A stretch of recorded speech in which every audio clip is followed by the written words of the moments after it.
Chavansi. In medical surgical nursing, gender urinary system, we had discussed about acute and chronic renal failure also, and you might have noticed that a common management is present in that is dialysis, right? So today in this video we are going to discuss about dialysis. What are the principles, what are the types, what are the goals of dialysis, and how it is done. Okay, so dialysis, we know what is the function of the kidney, right? The kidney eliminates the waste. Okay, now the kidney is having failure, the kidney is not able to do its function properly, the person's whole body is having swelling. Okay, and the person, all the distress will be there, respiratory, cardiac, and all the distress will be there for the patient. Now the patient needs the help to eliminate this waste. Okay, now a machine is going to help it. Fine, that machine is dialysis.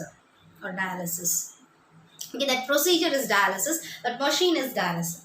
Okay, now now once I say that the machine is there, the kidney's function is going to do, what is it actually? The movement of fluid. Okay, movement of fluid and movement of the molecules. Okay, both movement of fluid and molecules through a semi permeable membrane from one compartment to another compartment.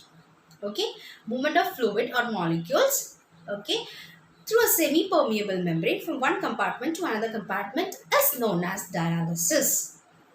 Fine. Now, once the movement of the fluids are moving from one compartment to other compartment through a semi-permeable membrane, that needs a solution. That solution is known as dialysate. Okay, fine. Now, there are two types of dialysis, that is peritoneal dialysis and hemodialysis. Hemodialysis, usually you might have seen once you go to hospital and all, because in hospital usually we keep hemodialysis. Peritoneal dialysis is also important, but peritoneal dialysis a person can do by himself, because it will be attached in the peritoneal cavity. So it is in the abdomen, the person can see, the person can put the catheter and he can sit, or he or she can sit and watch what is happening. But in hemodialysis it is not possible, because through vein and all we will be doing. Okay, which we will be discussing detail in this. Fine. So there are two types of dialysis, that is hemodialysis and peritoneal dialysis. Fine. Now, what are the principles which is there in dialysis, or which dialysate follows? There are three principles, that is diffusion, osmosis, and ultrafiltration. Okay, diffusion, osmosis, and ultrafiltration are the principles of dialysis.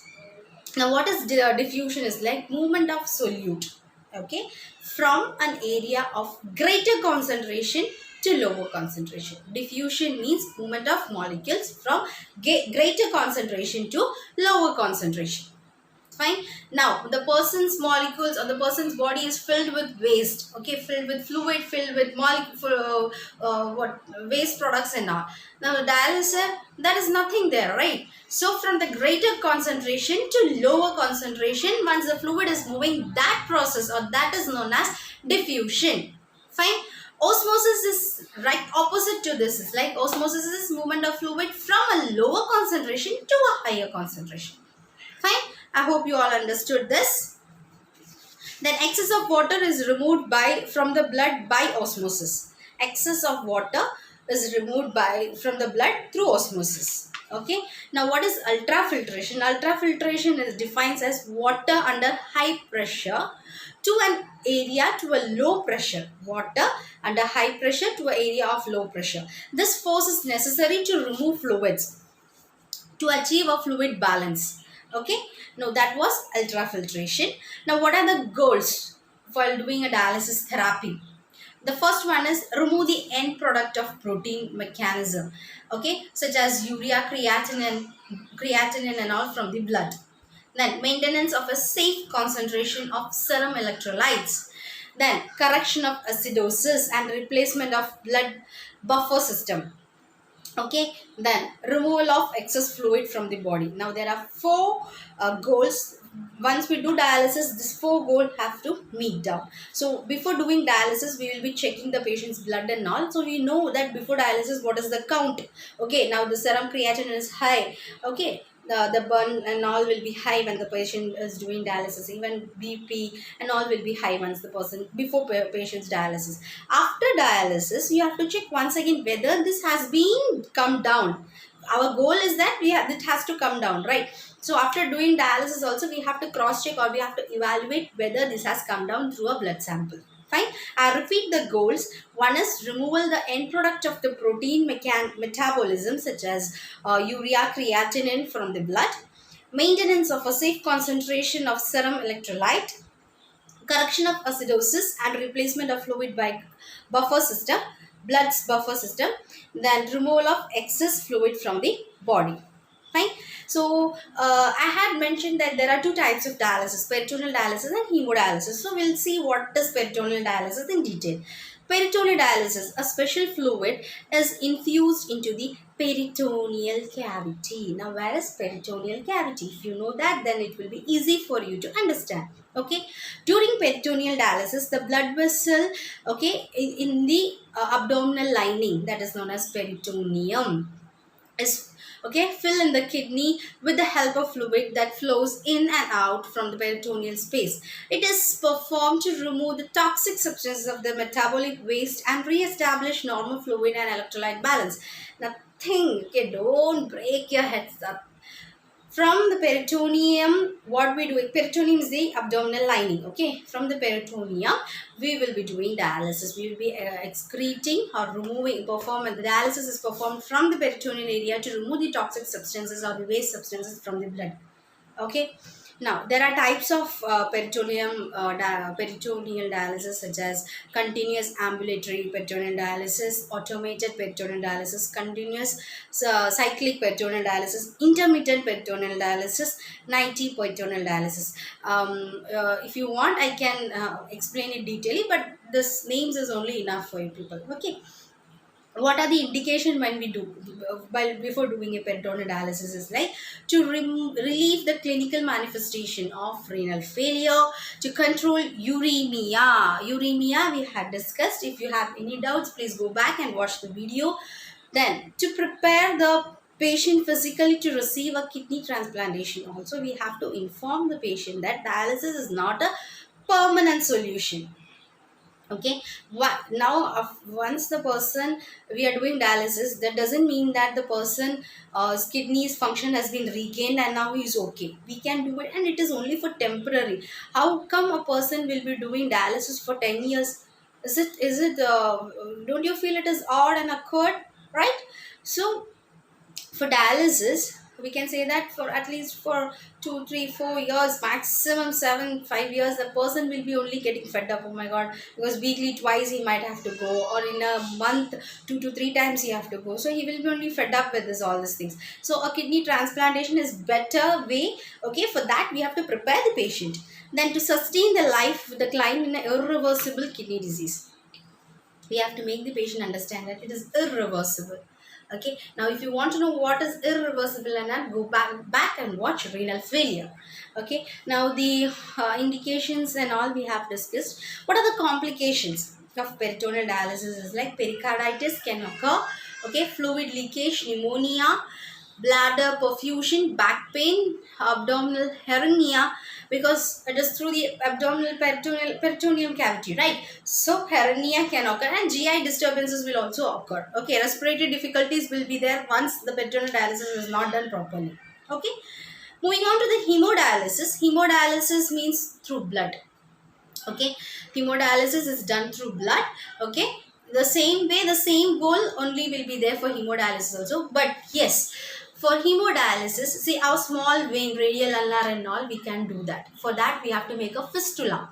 Okay, now you might thinking, what is fistula?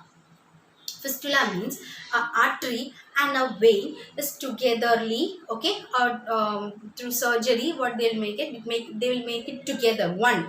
Okay, a artery and a vein, or ulnar or radial artery and vein, they'll make it one through a surgery, through a U shape, through a stent, or okay, through a stent or a mesh or something, they'll make it one. Okay, a thick vein, they'll make. Why? Because the person, whatever dialysis solution, the dialysis needle, everything, our small vein will not be able to, it will get blocked. Once it is getting blocked, see, you might see, once if you're in, you might all have been admitted in the hospital and all. Once we take vein from here, if it is getting clotted, no problem, because there is other ulnar radial veins and all, or brachial vein, the blood will be flowing, there won't be any block. So once this is getting blocked, the blood flow from here to this area will not be happening. Okay, the blood is not going to flow from here. Then what happened? Then the person will be having cellulitis problems and all, because blood is not flowing. Then other issues, other secondary management, secondary diseases and all will be occurring. Okay, so what we do is like, we'll make a graft. Okay, or we'll make a fistula, that is known as like vein and a artery, they'll make it together.